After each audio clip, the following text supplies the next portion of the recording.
Howdy, Howdy, howdy. howdy. It's In Your Face. I'm Perry. And I'm Remy. And I'm the Arrow. Is that what it... Okay. Yeah. I don't know. Tonight. You never know what this one... We're going to be... We never quite sure. Woo! There we go! We got the volume. I don't like... Sorry. It's okay. You fixed it. It's good to go. I did it. So I kind of like that look. Tamar's with us already. Hey! Hi, Tamar. Welcome. Welcome, Tamar. Don't ask. I don't know what to say. Tonight we're going to be talking about Batman. No, we're not.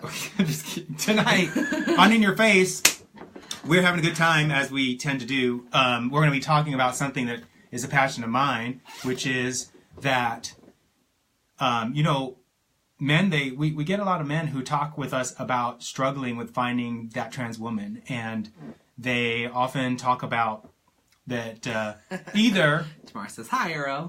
Hi. Arrow's back, but this time he's got dark skin.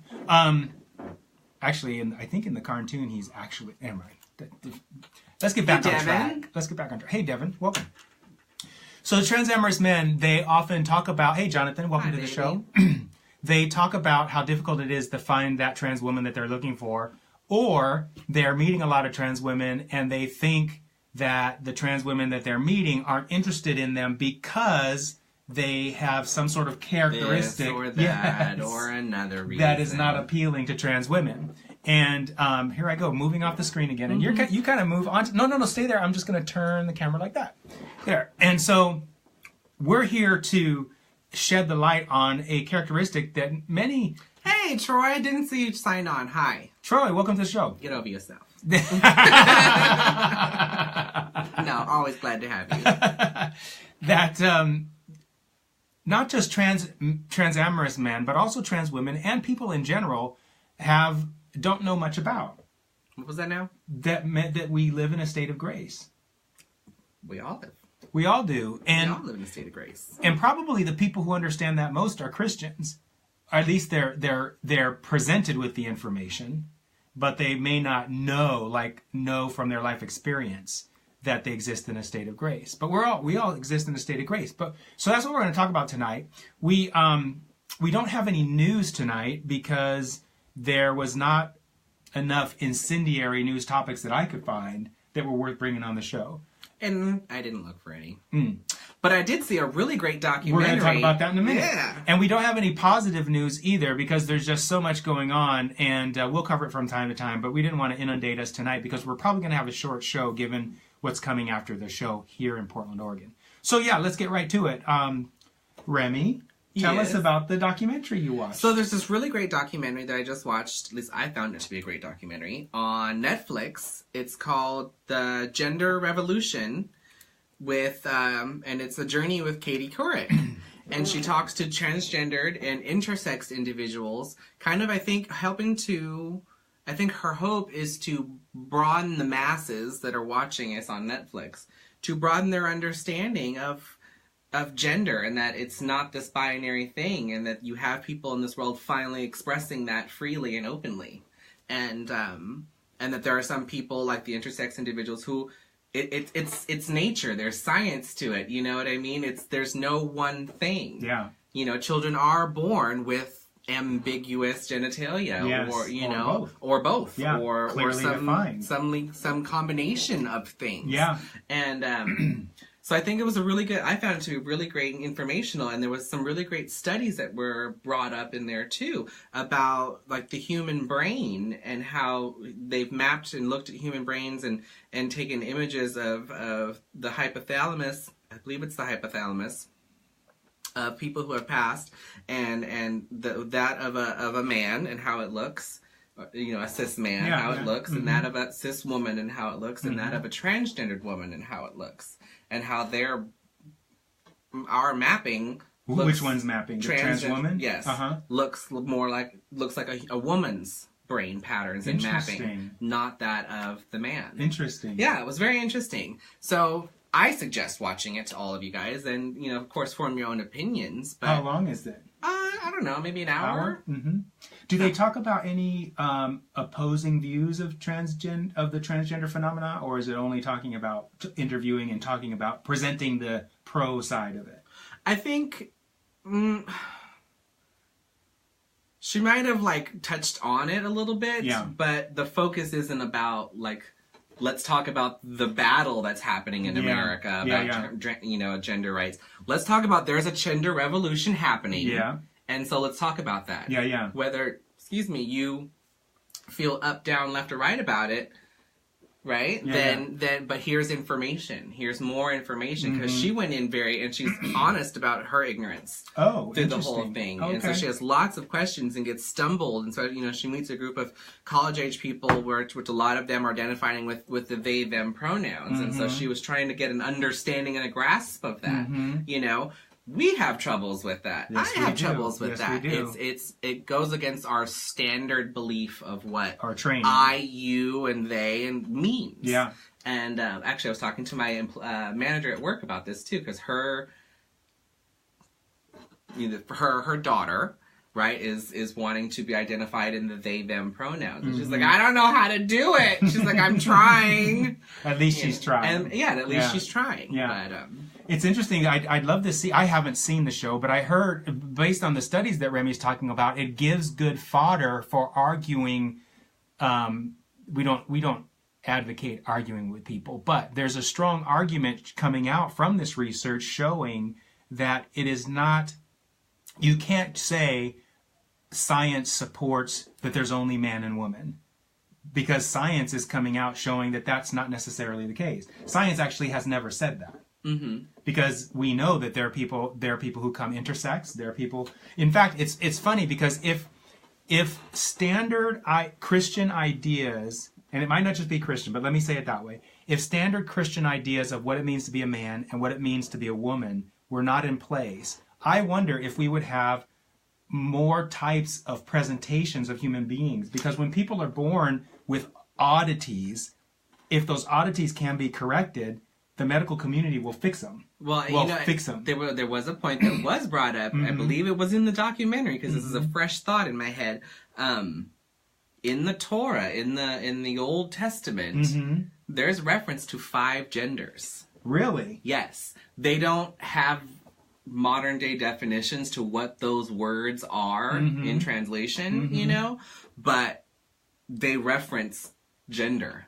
In however the text is written, if you read, you know what I mean? So there's 5 separate genders in the Old Testament. So they were living in a way that honored or acknowledged at least 5 different genders, which, they do in Bali and all these other cultures too, There's a guy in the Trans Supportive Brotherhood, and Jonathan and Troy, you might be able to help me with this guy's name. He is kind of like an armchair specialist in the Christian theology. He's a Rastafarian, and thank you, Rastafari. And he talks about what Remy just talked about, the fact that the old scriptures that were there before they compiled the ones that made the Bible, those old scriptures talked about the ambiguity of gender and the fact that there is a much more broader perspective of gender than just man and woman. And so I asked him to come on our YouTube show, and he said he would at some point, but right now he did not feel comfortable doing it. And that's quite all right. Hopefully he will. Yeah.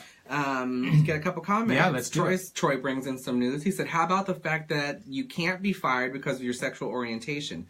That's what the courts decided today, that the people in the LGBT community are protected because of the sex clause in the Civil Rights Act. Hang on a second. That's a really good find. Was that Troy? Yeah. That was a really good find, Troy. News. It's super positive news because, as you guys may know, the Trump administration was trying to strike that down. Right, and Jonathan says, yes, Trump tried that mess and it failed once again. Once again. He's not winning at all on the transgender side, is he? And you questioned it. Exactly. Hi, Ren. Hi, Mari. Welcome. What's up, Ren? Good for you all to join us today. Welcome to the show. Let's see. Devin says, good for her. Going in knowing what you don't know is the best way.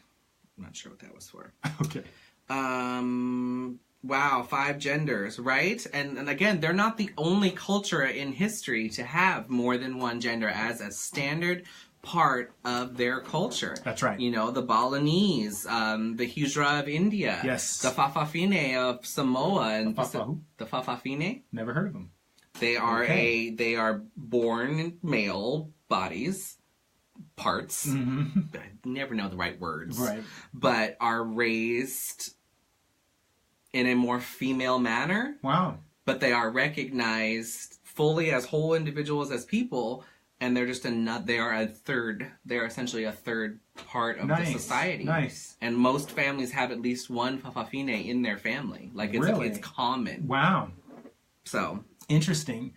So it's interesting, the Aboriginal cultures. Native American cultures. Yes, the Aboriginal cultures have this seem to have this perspective that accepts this, I don't want to say third gender because there's multiple genders, that accepts that the gender spectrum is indeed a spectrum, not a binary.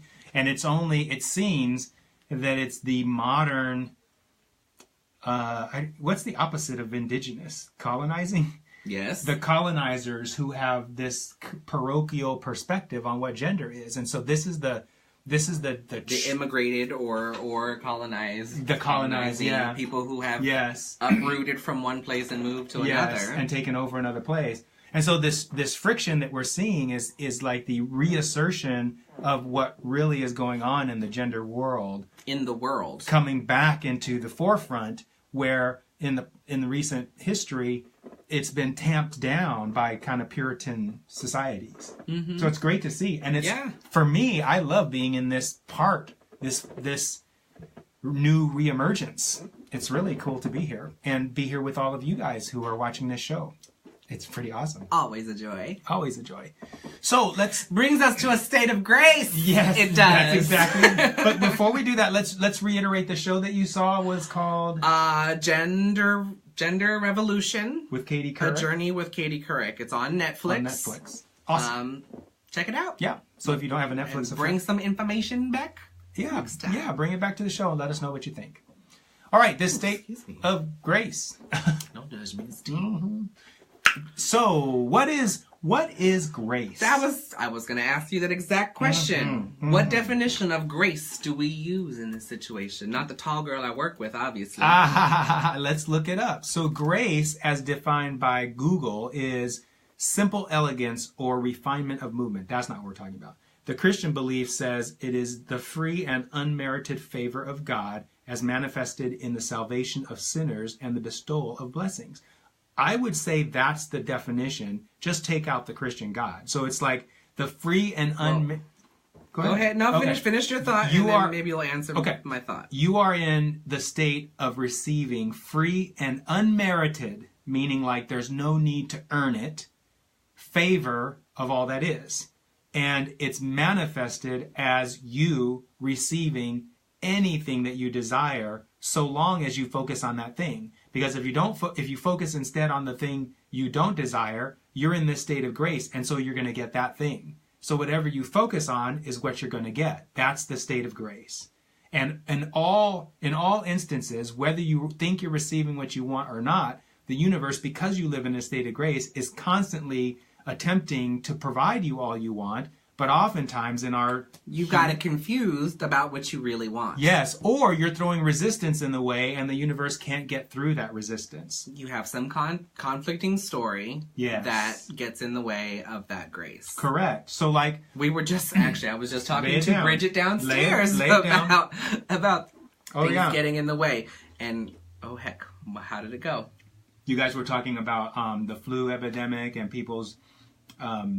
because I overheard you, the perception that mothers are having about their children and how they're in danger of catching illnesses and things like that. Oh, well, yeah. Essentially, that's what we were talking about is, she runs a school, preschool, and there's these mothers that are all worried about, well, what about the school shooting? These are like 4-year-olds. Like, what? In a private home. In a private home. Yes. The flu, like, as she put it, kids are petri dishes. Yeah. And, we can do a lot, but there's no guarantee about those things. But if you see the world as this horrible place where all these bad things are going to happen, you're going to get a lot of that. You're going to get the flu, and, you just might end up in a situation where worse things happen. You know what I mean? If that's what you believe the world is going to prove that to you and give you exactly what you want. And it's not that so you're in this constant state of receiving the blessings of the universe. And the only reason why we say that you're not getting what you want in that state is because you're focused on things that are contrary to what you want.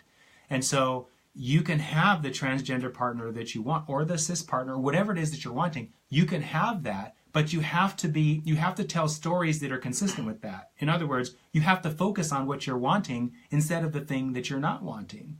And so how does that look? It looks like the stories you're telling yourself. So if you tell yourself, like this one guy was saying, that I will never have a transgender partner because I don't look like Idris Elba, then you're not going to find that transgender partner, because the universe is delivering you the reality consistent with that story you're telling yourself. But if you're 200 pounds and dark as night and you got bad smelling breath, but you hold on to the story that the ideal transgender partner for you is going to show up, they're not going to care about any of that. That's exactly right, Remy. The right person is not going to care about any of that. That's correct.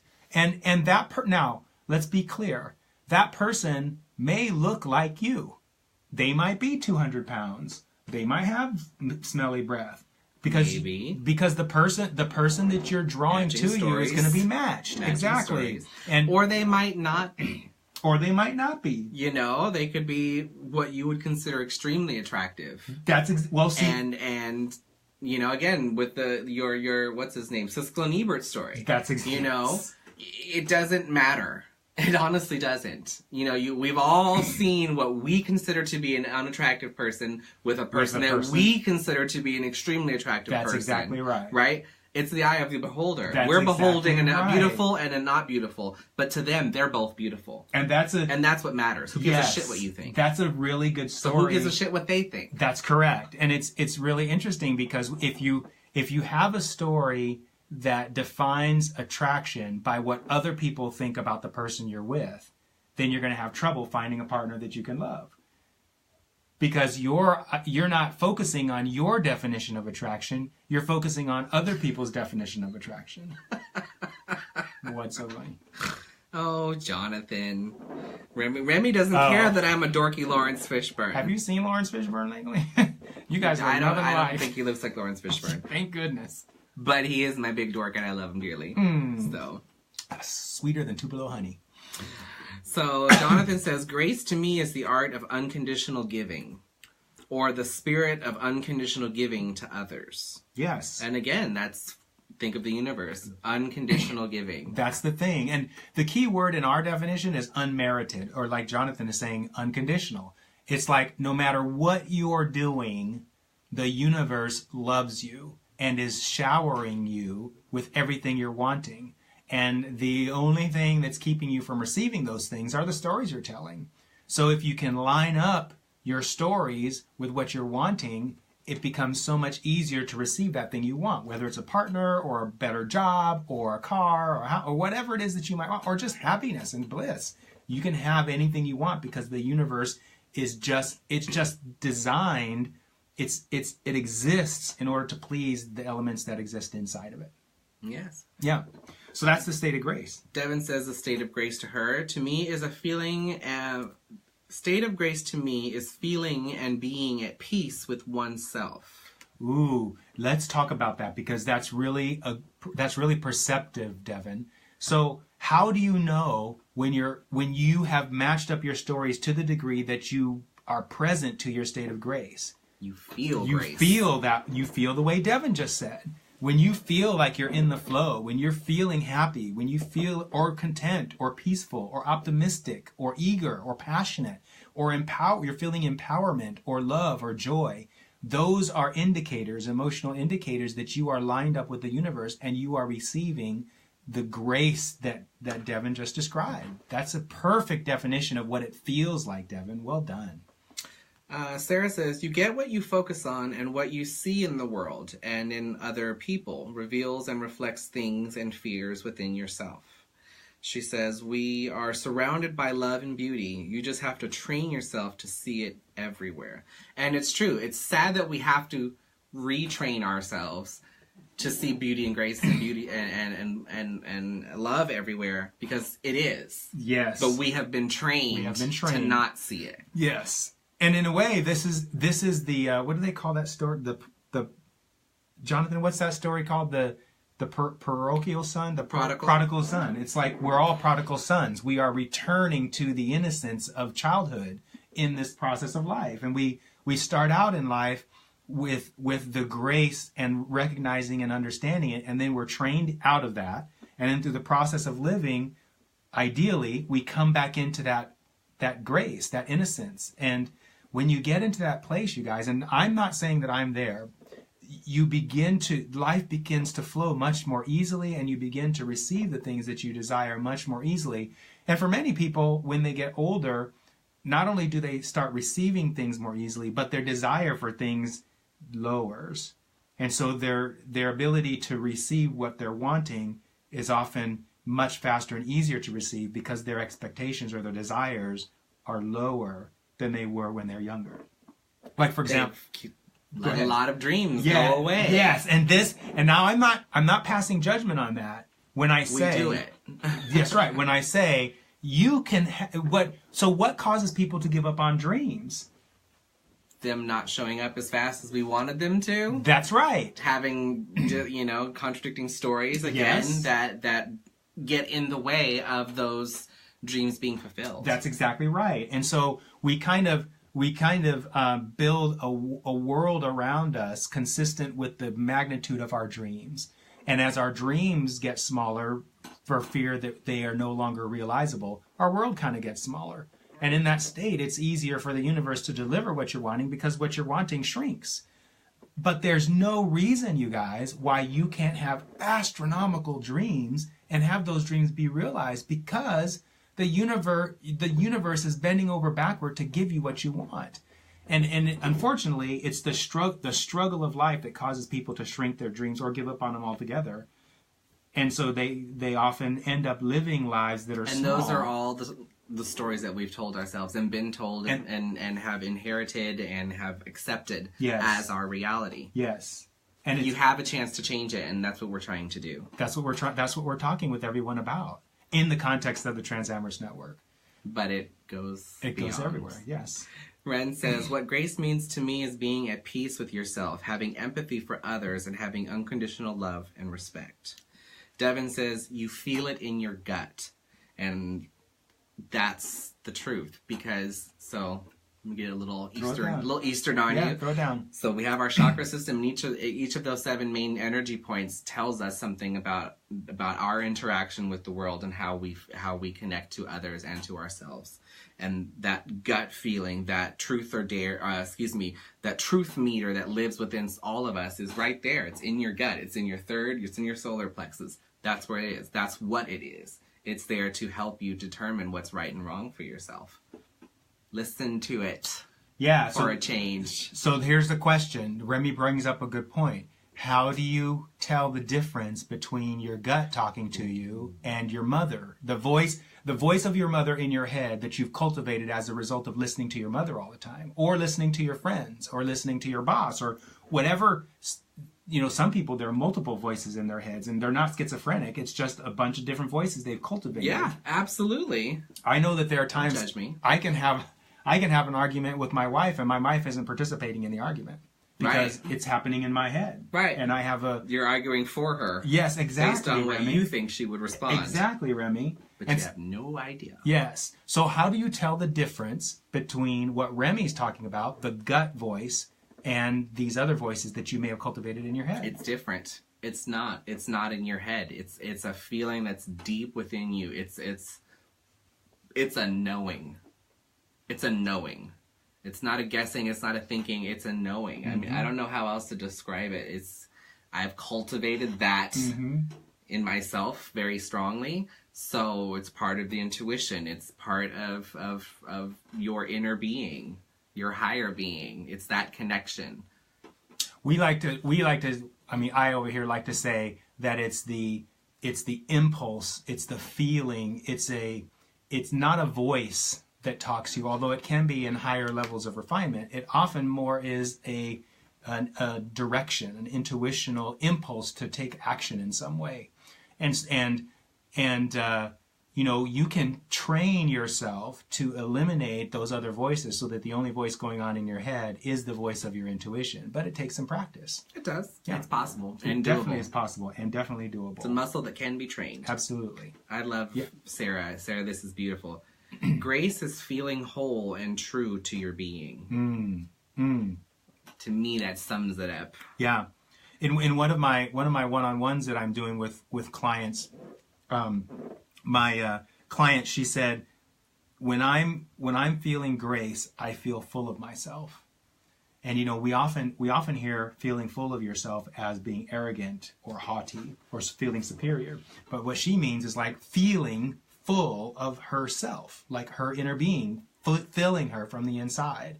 And that's a powerful sense. It's a big difference too. It's a huge difference. Yeah, very big difference. But it creates an element of confidence, and she calls it empowerment and joyful expression that does not require the approval of other people. So we've got quite a few comments. Let's see if we can catch up here. Throw down. Devin says, getting to that place is an everyday work in progress. Mm-hmm. Sarah says, you guys are such beautiful humans. Seriously. Oh, Sarah, love you. Thank you. Jonathan says, sometimes having unrealistic expectations as a result of our dreams is sometimes why people give up on dreams. What was that one? Unrealistic expectations. Right. If you want a Lamborghini, but you do nothing in life that would ever bring about a Lamborghini, it's not going to fall from the sky. Exactly. Or if you want a Lamborghini and you think you're going to get it next month. Right. And you're broke. I mean, right. You have no job. It's just not going to happen. It's just, right. Yeah. Sarah says, everyone has voices in their heads. Yes, they do. Yeah. Some of us have more than others. I was just going to speculate, as the women who are watching this show, I wonder, well, I guess it's hard to tell. I'm sorry. That's okay. I was just going to Tamar gives us a great answer to, when you feel the gut flip and you are excited, it's real. There's no mistake. Very good one. It's the feeling that you get from it. It is the feeling. That's exactly right. It is the feeling. You were saying. I was just going to ask it, and it's probably unanswerable, but I want to throw out, I perceive perhaps that women have more voices in their head than men do, simply because... Make sure you clarify your statement before we get anyone upset. Yeah, so how do I need to clarify that? So, I see. So is there a difference between the state of cis people, cis men and cis women? Is there a difference? And I guess you could analyze that by looking at trans people. So trans people are women. Trans women are women. Mm-hmm. Do they have more voices in their head than men do? I don't know. I don't know if you can even answer. I know. How could you answer that, though? Because for me, personally speaking, I've never thought the way a man did. That's when I lived as 30 years, I never understood the male thought pattern, male thought process. That's why I always understood my girlfriends and why they did what they did and what they said and all that stuff, but never could understand like the guy's perspective on things. So I don't have that like comparison. I can't go, oh well, when I was a guy, I only had one voice. Got it. But now that I've owned myself, and maybe this is true for some people, but for me, it's always been their fault. They have always been there. You got it. You know what I mean? Got it. And then personally, as I've grown older and learned to really own and hone my intuition and my gifts and whatnot, then there's those on top of it because, I'm connected to my guides and we talk kind of thing. Got it. When I talk with women about meditation, for example, and I talk with men in separate conversations about meditation. Bridget's cooking something good. Smells good. I often get the following response. From women I get, it's really hard for me to quiet my mind. And from men I hear, they don't have that reservation, that concern about meditating. And so I wonder... Because it's... Well, see, that's what From our perspective, it's how it feels. Most often than not, there's nothing going on. There's no deeper thoughts. Yeah.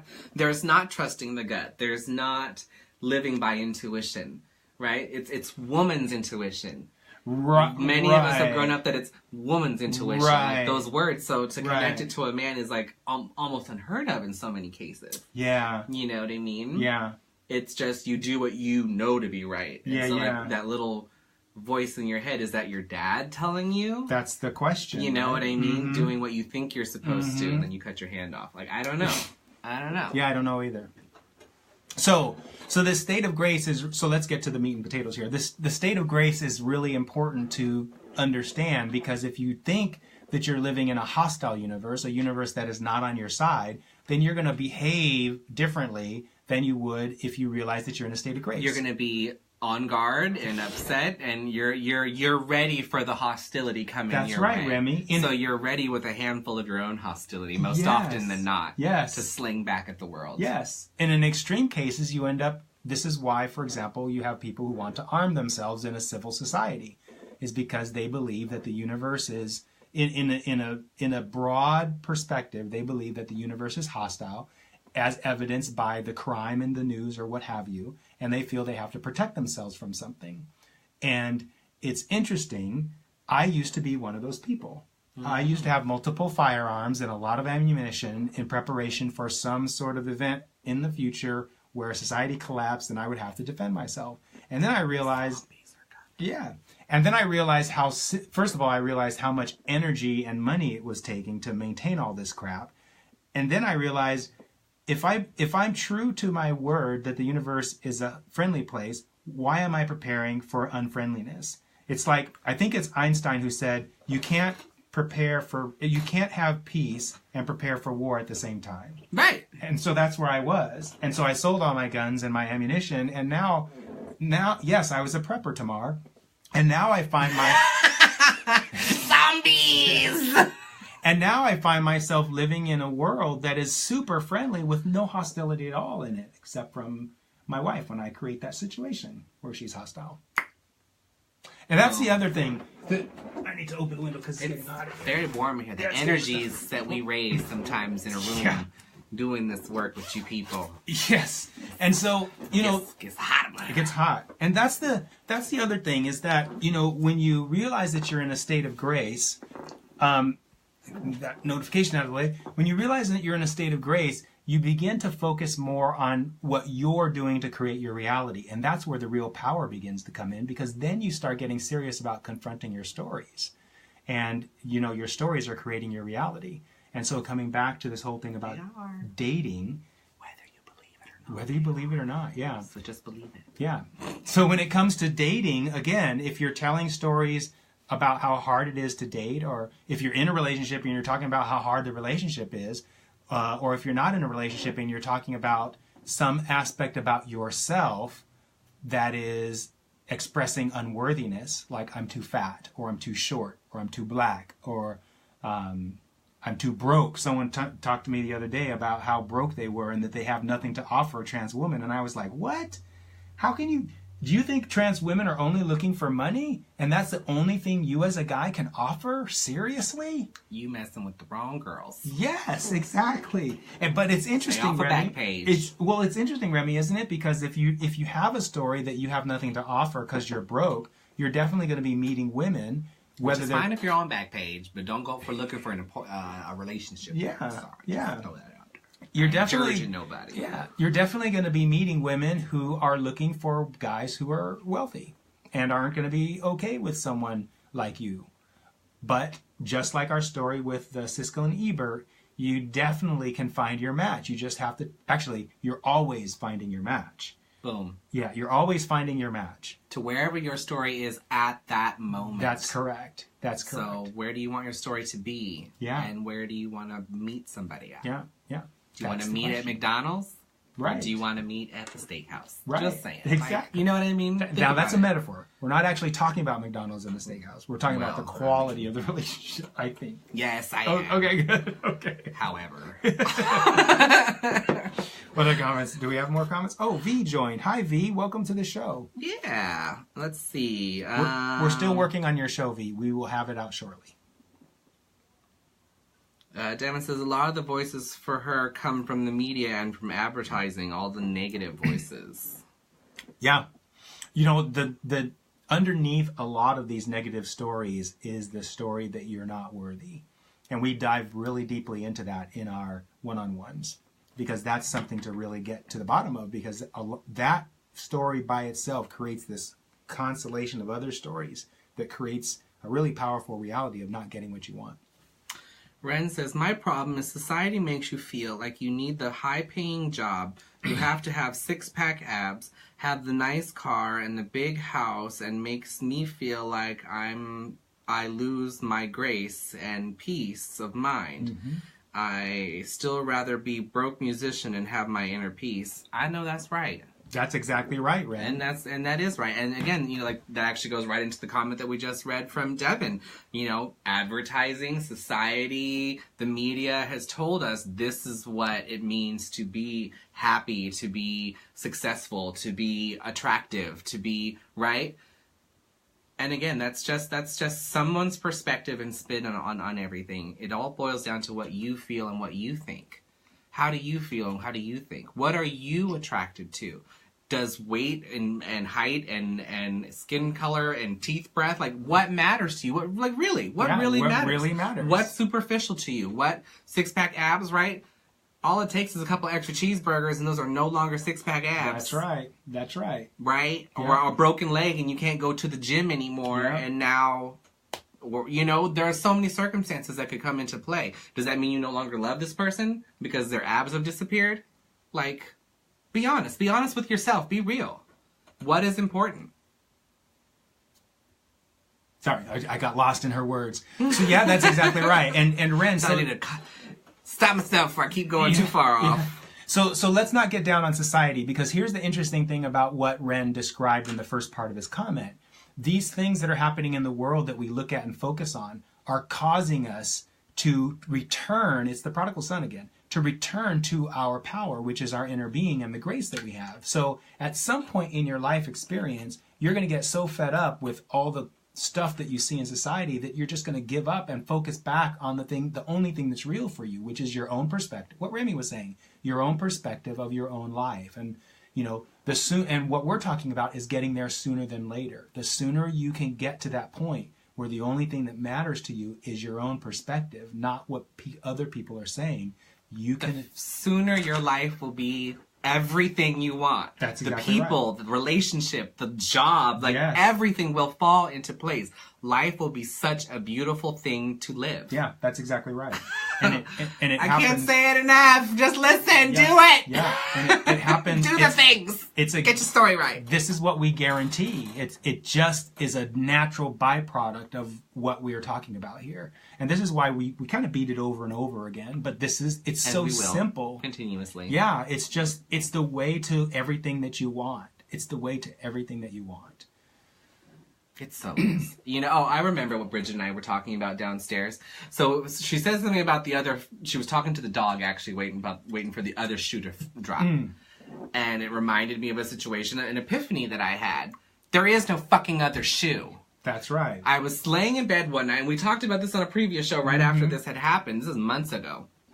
And I was laying in bed, and I was just admiring how well my life was, like, the direction, how many beautiful things that were lining up for me.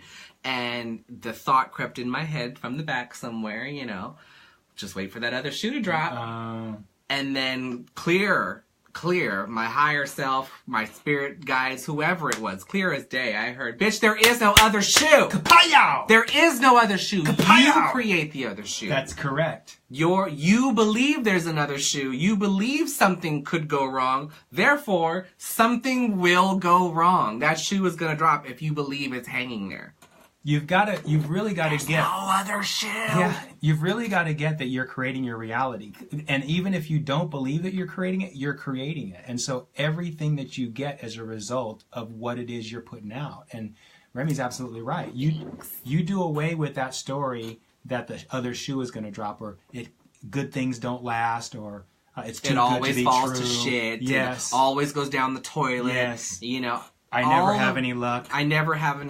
Yeah. I always lose everything. Mm-hmm. All of those things, those are the biggest, deepest, and strongest contradicting stories that we have and we tell ourselves. And we all do them, or we have at some point. You know what I mean? You believe, I had a friend that was always like, oh, my life's going down the toilet. I was like, oh, don't say those words. Like, don't even say those words. Not like, even if you don't believe your life is physically going down the toilet. Right? No one says that. That's not what you mean. But you That's mean right. you mean like all the good things are flushing away from you and they're no longer in your grasp. Uh-huh. Look at that belief. Yeah. Look at that belief. You just put out there that all these good things that you did have are being flushed away. Yep. So why wouldn't they just be flushed away? That's exactly right. It's what you believe is going to happen. Yep. It's your reality. And the universe is giving you what you want, or not what you want, what you focus on. So if you're focusing on your life going down the toilet, that's what you're going to get. Now, here's a really interesting story, and because since so many of our male viewers are African American, there is a story tied to skin color that African Americans have about their ability to be successful in the world. And that success not only includes finances, but it also includes relationships and and not just relationships in love, but relationships with other people, including people who do not look like us. And so it's sometimes people who do. That's exactly right, Remy. Yes. And so, these are when we're talking kind of lighthearted about these stories, but these stories are really, really serious and run deep for some of you and are collective. Their stories are shared by many people. And so it's interesting to start taking apart your stories, because then you get confronted with the identification you have with other people who look like you or think like you or you affiliate with or what have you. And so, in this mentorship program that Remy and I are involved in, they talk about association, where you become a product of the people you hang around with. And that's nothing more than you adopting stories of the people you hang around with. And thereby you create similar realities of the people you affiliate with. And so if you want to change your stories, one way to do that in a powerful way is to change the people you hang around with. People who are going through drug rehab, that's one of the first things they're told. Is it really? Yes, it is. Pay attention to the people you hang around with. If you hung around old drug heads and drug addicts and whatever, and you're trying to be clean, how are you going to be clean if everyone around you is doing drugs? Very good point. That's very Right? good. Yes. If you're trans women, if you're hanging around with a bunch of trans women who are telling terrible stories about men, it's really hard to change your stories about men if all you're hearing are negative stories about men. If you're hanging around with guys who believe that trans women are men in dresses, it's really hard to change your story. Maybe you don't believe the story that you're hearing all the time when you hear that, but it's really hard to come out. But it's shaping your reality. Yes. By the people around you, creating an unsafe place for you to be honest with who you are. That's where I was going. That's exactly right. And it's interesting because some of the trans women who comment on our YouTube channel, they say, well, it's easy for you to say the things you're saying, Remy and Perry, because you live in left-wing Portland. And down in the South, for example, it's not like that. And what I would say is, well, then move. Why are you staying there? There's power in changing your location, but first you have to realize that you have the ability to change your location. And so if you believe, if your reality says you have to stay in Alabama, well, then you got to own being in Alabama and create your reality there. But this awesomeness, for me, would happen anywhere. Well, this is the thing, right? It's the person who is tapped into their inner being and realizing this state of grace, wherever they go, that state of grace exists. Devin says, that's why I left Jersey. There Good you go. for you. Good for you, Devin. Yeah, absolutely. Let's take some more comments. I have a friend who moved from Eastern Oregon.